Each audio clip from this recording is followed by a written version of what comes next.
it's always like, what's your budget lah? You ask that. Usually that's what we do lah. Yeah. So this is also something that I do all the time. I have my base fee, for example. I say okay lah. My usual fee half an hour is 3,000, example. Okay. But for you, my friend, you are my friend, so I give you cheaper. Or another way is, I know I want to take home 3,000. I tell you, my usual fee is 5,000, but for you, I do 3,000. You know what I mean? Yeah. So it's kind of like it's not cheating. You know, it's just being wise about how you manage the client for your expectation. Communicate. Yeah. So that's usually how we price ourselves to first ask what they want us to do. Yeah. Macam Tio, maybe you can share more about your extra long festival tour, that kind of feel kan. Macam mana hang approach dengan all the organisers? Aku rasa usually organizer or EO ni dia akan cuba untuk peroh kita sebaik mungkin lah kan, betul ya? So like macam mana kita nak defend apa yang kita rasa bernilai untuk kita tu. Take it or leave it. Macam untuk kita tengok dia lebih masih similar macam dia cakap tadi lah. Cuma it's different context lah. Macam contoh kita depend dekat show lah. Macam contoh kawan kita buat show kat rumah api. So bagi aku just main je lah, it's okay. Yeah. Kau tengok just content dan budget pun kau tak payah nak ask kan budget kat rumah api berapa kan. And kau willing to play, kau play je, it's okay. Kalau ada tak ada, it's okay. Something like that lah. So different context lah, different show. So different organizer, different perspective. And different campaign as well. So macam aku akan relate sekali dengan aku punya band punya campaigns lah. Macam contoh Tools of Labor, kita release a new album kan. So kita just nak pull the band tu untuk at least cover kita punya recording punya budget, everything, and kita punya expense and so on lah. So kalau dapat cover tu pun dah cukup bersyukur lah. Usually kalau especially kalau the event ada band yang hang nak main dengan band tu, hang tak kisah dah pasal harga, betul kan? So okay, tapi pernah ada macam soalan or replies from EO kan? Kenapa mahal sangat? How do you respond to it? I think, that's when we lay down. Okay, it's expensive because there's 4 to 5 members. There's time put into practice, rehearsal space, the changing your guitar strings. Benda ni semua cost juga. So kalau dia cakap, kenapa mahal sangat? Band ABC ni harga dia macam ni, then go and get that band, right?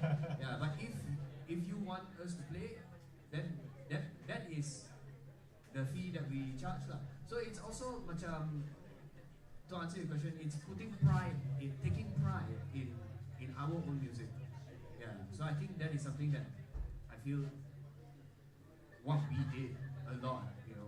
Like recently I saw there was a uni event.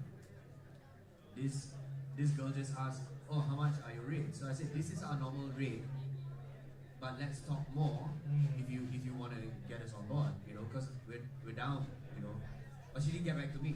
So I'm like, okay lah, yeah. So maybe for her it's too expensive, but if she really wanted us, she will negotiate. Yeah, say, sorry lah, our budget only 500. Maybe we would have said yes. Yeah. Because more likely we would have said yes because it's a uni show, right? Yeah, but sometimes it's like that. Yeah, talking about that, right? Between playing or what kind of event are you playing? Ada setengah-setengah, aku tak ada setengah lah. So most of kita punya festival promoter would lowball selalunya band-band indie ni, Tio. Apa hang punya pendapat? Like, patut ke benda ni jadi lagi? Benda tu sepatutnya tak jadi lah. Sebab EO comes out, sometimes EO yang betul-betul big event kan, jadi dia dah ada budget dia risau kan, dia ada allocation for sound engineer, bands kan. So kita like macam dia cakap lah, similar. Kita macam beli kita punya produk. Kita as a band, kita carry kita punya produk, macam release, t-shirt and everything kan. So that things bila kita dah carry as a EO sendiri dia akan family juga dengan band resell. Aku tak surprise kalau EO tu sendiri pun main band sometimes. Dia involved with the band. So menurut tu sepatutnya tak berlaku lah. So macam kalau kau letak harga kau, kalau kau boleh bayar, it's okay. Bayar tak, please okay. at the end is a band decision juga lah. Yeah. At the end, band decision lah. So, wow. Everything okay? Okay, so can you guys define financial success in the band? Like, ada setengah orang dia measure financial success ni mungkin dia jual merchandise banyak, ataupun ada orang juga dia measure financial success ni pergi keluar tour tak rugi, break even. So like from your optics kan, maybe Tiong lah boleh jawab dulu kan, apa rasa maksud di sebalik financial success bagi sebuah band? Bagi aku simple lah, dia as long kau dapat cover kau punya spend for flight ticket, makan, and then merch. Sometimes kalau merch, kalau kita tour Europe, aku tak bawa, kita akan buat cambodia dekat Malaysia tu kan. And then that money yang kita dapat profit, kita akan buat macam ready stock, kita bring dekat Europe tu. So as long kita dapat cover that cost pun aku dah happy gila dah. And when what happens, sometimes kalau kita tak mengharap, sometimes kalau kita pergi sana, they willing to give extra. Like macam bagi diorang, kalau kita band yang third world country, kita dekat diorang punya country Europe, dia macam isu lah kita macam, kau ni ada, you have a ball man, come to our place to play. Sometimes yang macam kita pergi tour like first tour kan, diorang tak tahu pun Malaysia kat mana. Tapi after kita orang main, diorang queue, diorang beli kan. So benda tu like macam happy gila lah. Boleh nampak result tu main lah. So in short, kalau kau tanya aku, benda tu lah, just cover everything kita dah spend for the band. And kalau ada extra, it's like bonus for us lah. Kalau ada, kita boleh distribute the band untuk makan lebih sedap pun. What about you, Darren? Like, do you think a band should set a goal, to have a physical milestone or achievements for them to attain? I think, to say that, okay, if we are going to do this tour and we're going to earn, like, example, X amount, I think it's good to have a goal, but sometimes it can be a little bit unrealistic, For us, like functioning at this level, if we don't have to pay for anything, that's fine. If we don't have to pay for hotels and the traveling. Sadly, that's the case lah. Yeah, sure. Sadly, yes. Yeah, but I think where we can make a lot of money that's additional is when we sell the merch, right? So if you cover all of that already, and then merch is usually the plus lah. Yeah, I mean, that's how I would measure like financial success when it comes to like doing shows and stuff like that. But it's also looking at the bank account and going like, okay, can we afford to fly everybody out somewhere to play the show using the money that we have in the pool? Yeah. Jadi tuan-tuan dan puan, dekat sini aku rasa ada satu input lah yang sangat-sangat memberi kesan kepada band lah. Aku rasa everyone yang like all of you came to see show, if you see any bands selling merch, that is actually their bonus. So keep on supporting lah, I would say, in terms of I mean, it's good that you come and support them, tengok show and all. Tapi like if you buy merchandise tu memang additional lah. Aku rasa orang cakap balik tu senyum lah, balik tu senyum lah. Anyway, aku nak move out of financial lah. Aku nak cakap more on band chemistry. Like being in a band, right? Of course, you have a lot of decisions to make. You have creative decisions, you have management decision, direction, things like that. Like how, macam okay, Tiong, hang cakap hang dah delegate kan, dalam band hang, dia ni buat ni, macam mana apa, takkan bila dah delegate tu seorang je yang okay, aku rasa kita pergi macam ni, in terms of managing the band tu dulu. Macam aku cakap tadi, dia back pada trust tu lah. Sebab kalau kau delegate semua ada member, contoh kau punya drummer lah, manage kau punya financial. Contoh aku manage contoh kerja dia manage financial. Aku memang trust dia 100%. So tapi trust tu that doesn't mean that aku tak boleh provide the input. Kalau aku dekat dia need to spend something for this mixing, something like that.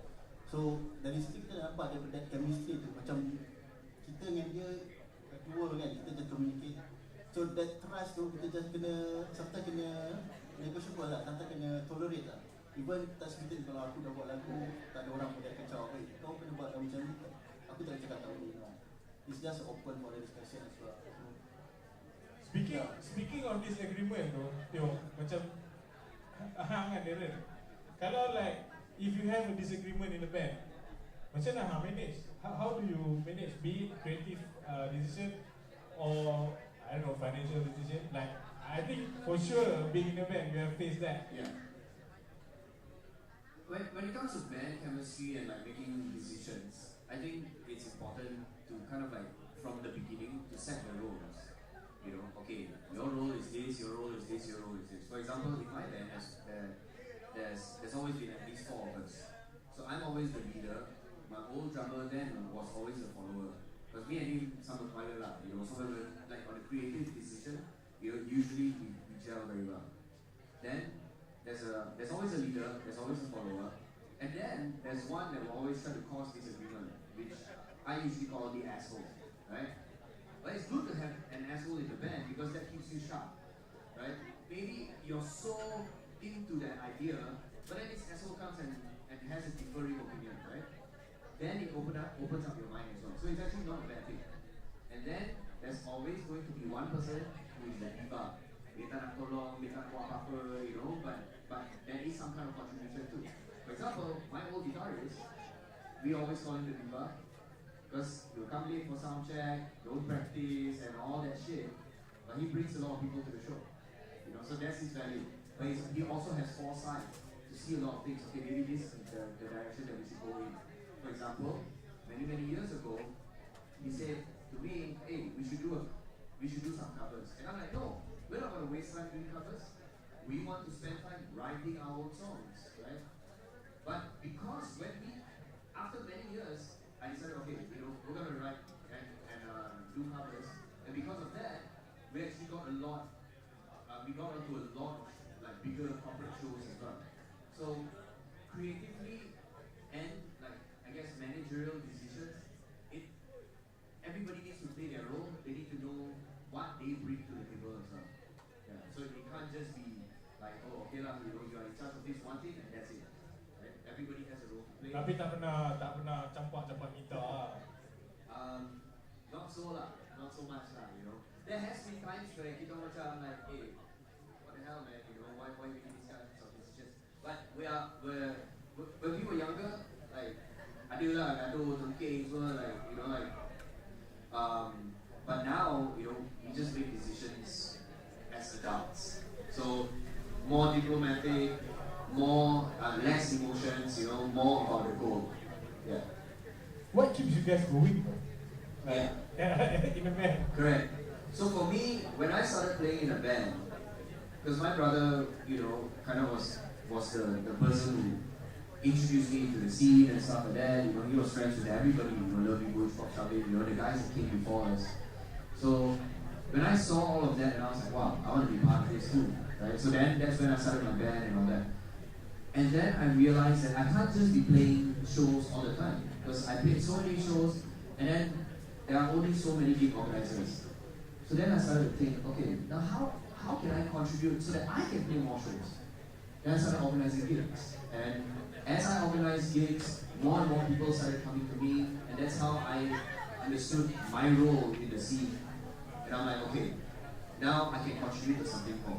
So that is actually what keeps me going. So to see guys like you guys, and you know, all these bands that are here, you know, like Subjects, Nemesis, and all that, coming up and just doing things even greater than all the other bands, that for me keeps me going, you know.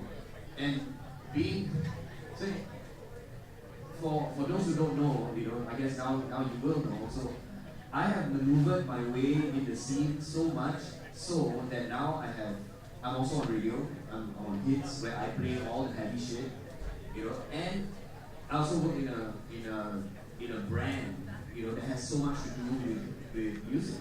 You know, like Fred Perry is a brand, and I am fortunate enough to be able to now say that, oh, now I am in all these places. What else can I do to assist and help all these bands?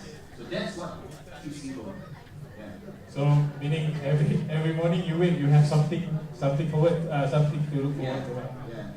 Tiong, about you? What keeps you going? Especially you lah, like you have 4 or 5 bands, right? So like, was it like waking up every morning and then macam, oh, ini puasa aku nak main grindcore? Macam aku just nak push my bands, semua band aku main lah, sejauh yang boleh lah, sejauh yang boleh. And then aku very lucky, very fortunate that aku ada band members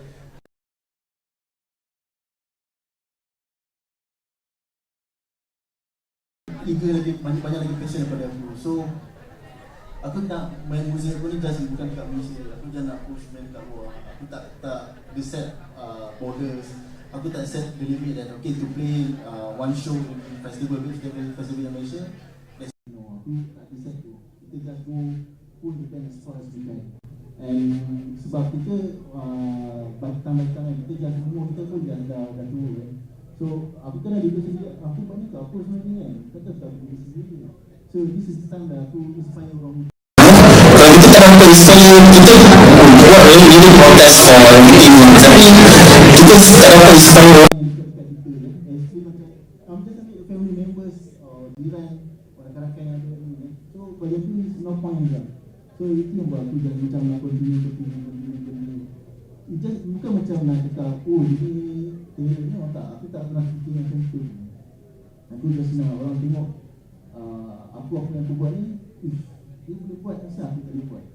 So dari situ itu orang tak teruskan dia orang sendiri kan. Jadi orang kata, sometimes dia akan biarkan kita, dia akan pull orang to the max lah. Macam buat extra things lah, jangan just stagnant lah. Barasi kalau dah buat macam dah sudah okay, stop no. So itu yang aku selalu buat lah, aku set kat mind aku lah. So, yeah. So being in a band, right? What do you think of touring?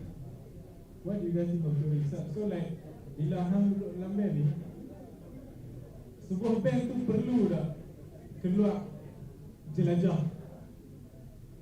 Do you think it's important? I think first and foremost, a lot of people think that, oh, wait, you don't need to really go overseas, Mariana, you get to stay in hotels and all that. So like, touring sucks, bro. Touring sucks. I mean, you guys know it. You gotta travel, you gotta play the show, and then by the time you arrive at the venue, you're Copy some man. Yeah, so there's all kinds of things, Touring sucks. And like my brother, like, was here in Malaysia. Now he tours like with Closure in Moscow and all these big Aussie bands and stuff like that. They've done US, Europe, and all that. And he hates touring. He's a great sound guy, but he does it as his job. But the idea of touring sucks because he wants to be at home with his family and stuff like that. So the values and the priorities have changed, right?